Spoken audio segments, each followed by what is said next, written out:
Olá, graça e paz da parte do Senhor Jesus Cristo. Vocês que nos assistem e nos acompanham, sejam muito bem-vindos. Você está no canal Beit Sefer, Escola Bíblica à Distância. Como você tem lidado com os traumas do passado? Como você tem lidado com as cicatrizes emocionais? Você busca reparações? Está empenhado em dar o troco ou tem praticado perdão?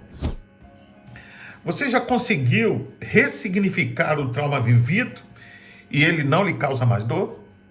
Qual tem sido a sua experiência? Saiba que os traumas se manifestam de várias maneiras diferentes em nossa vida. Cada pessoa reage de forma diversa. Por isso, ao sermos confrontados com ele, pode ser bastante difícil lidar com as emoções, porque ela vem como um transbordamento. Para cada indivíduo, há uma abordagem específica para superar o trauma. Cada pessoa tem a sua própria forma de reagir às situações de risco, de vida ou experiências inesperadas. Um determinado indivíduo que passa por uma situação traumática pode sentir medo, pode sentir-se chocado, e outro pode sentir-se agradecido por estar vivo. Portanto, as reações, as experiências podem variar muito de pessoa para pessoa. Para abordar esse tema, gostaria de considerar a vida de José.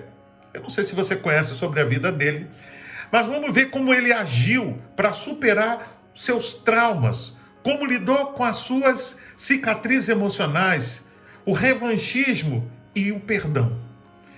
Vamos ler a Bíblia em Gênesis, capítulo 42, e os versículos 5 ao 13. Vamos lá? Entre os que iam, pois, para lá, foram também os filhos de Israel, porque havia fome na terra de Canaã.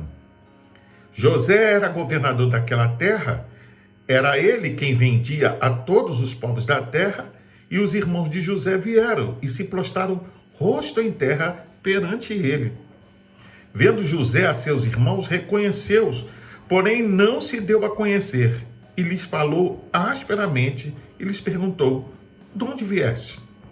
Responderam: da terra de Canaã, para comprar mantimento. José reconheceu os irmãos, porém eles não o reconheceram. Então se lembrou José dos sonhos que tivera a respeito deles e lhes disse: vós sois espiões e vieste para ver os pontos fracos da terra. Responderam-lhe: não, senhor meu, mas vieram os teus servos para comprar mantimento. Somos todos filhos de um mesmo homem, somos homens honestos. Os teus servos não são espiões. Ele, porém, lhe respondeu: nada disso, pelo contrário, vieste para ver os pontos fracos da terra.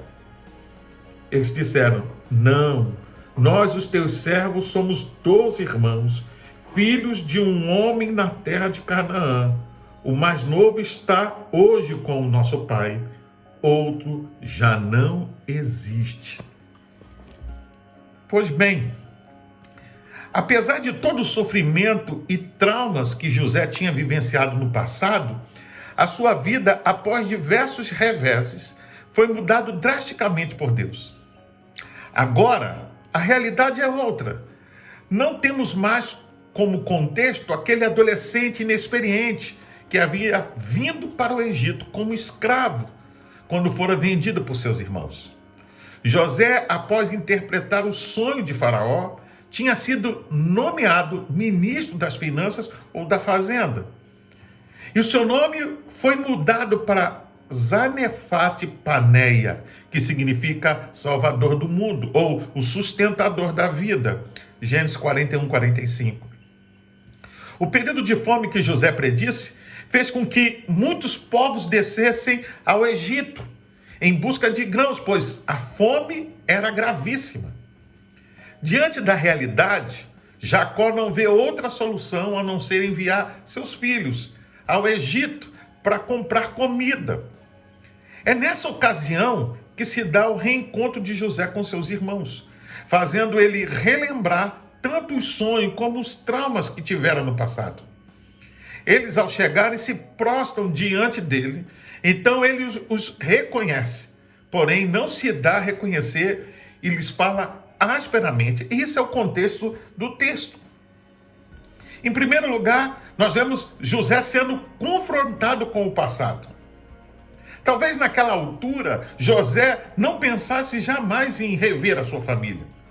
Mas, sem esperar, ele é confrontado de novo com o seu passado e rever os seus irmãos. O texto, porém, nos diz que José era governador da terra. Era ele quem vendia todos os povos grãos. E os irmãos de José vieram e se prostraram diante dele. Eles não o reconheceram, mas José os reconheceu. José então passa a elaborar uma trama, talvez com o intuito de saber se eles estavam ou não arrependidos com o que fizeram anos atrás com ele. José, ao encontrar com seus irmãos, lhes acusa de serem espiões. Declara ainda que só terá certeza depois de ver o irmão mais novo. Ele então os prende durante 3 dias. Por fim, ele propõe que um deles fique, e nesse caso fica Simeão. Seus irmãos, após se prepararem para a viagem, pegando os grãos, pegando todo o suprimento, partem dali. Durante a viagem, um dos irmãos abre o saco de cereal para dar de comer ao seu jumento na estalagem e tem uma grande surpresa ao ver o saco de dinheiro que eles haviam pagado no mantimento na boca do saco de cereal. Então o coração deles se desfalece e ficam como que atemorizados, se entreolhando. Sua apreensão é observada na pergunta que aparentemente não tem resposta. Que é isto que Deus nos faz? Gênesis 42, 28.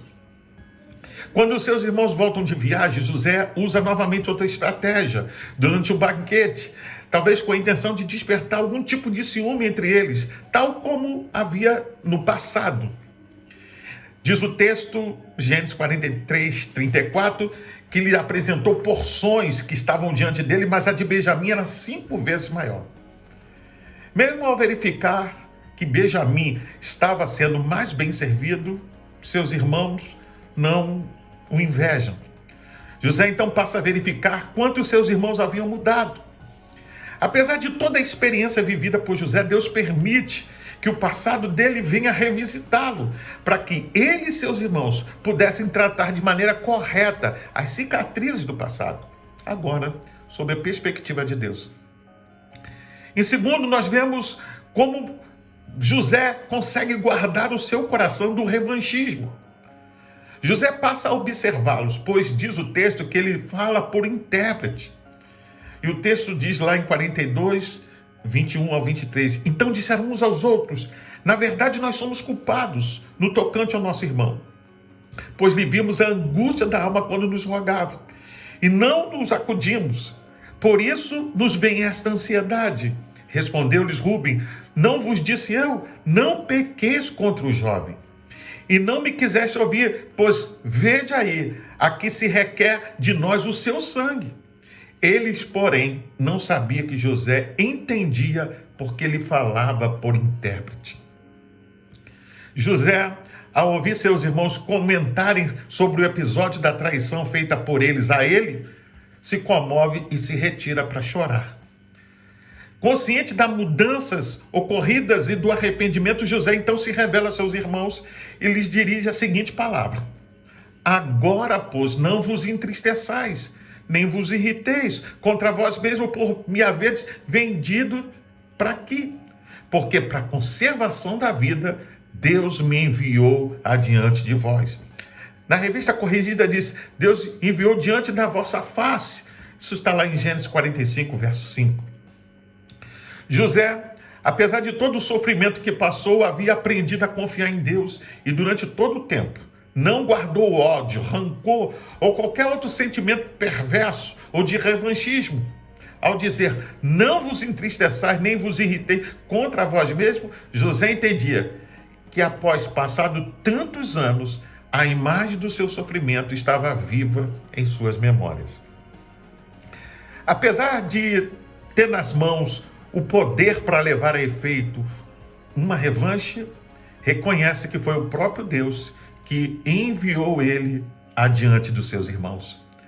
José fez que eles entendessem rapidamente e que tirassem de seus ombros toda a culpa de uma atitude repreensível de fato, procurando interpretar-lhes o plano e o propósito de Deus. Pois bem, José consegue então tratar todo aquele sentimento e perdoar os seus irmãos.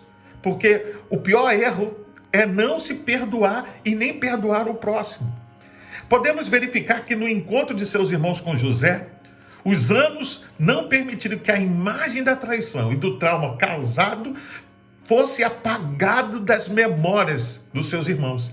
Ela, na verdade, ainda estava viva e os perturbava. Eles mesmo disseram, quando me encontraram com José, somos 12, outro já não existe. Lá em Gênesis 42, 13. E não permitiam esquecer a sua traição. Então disseram uns aos outros, na verdade nós somos culpados. Eles estavam sendo consumidos pela culpa, cheios de remorso, inquietação da consciência pelo crime ou pela culpa.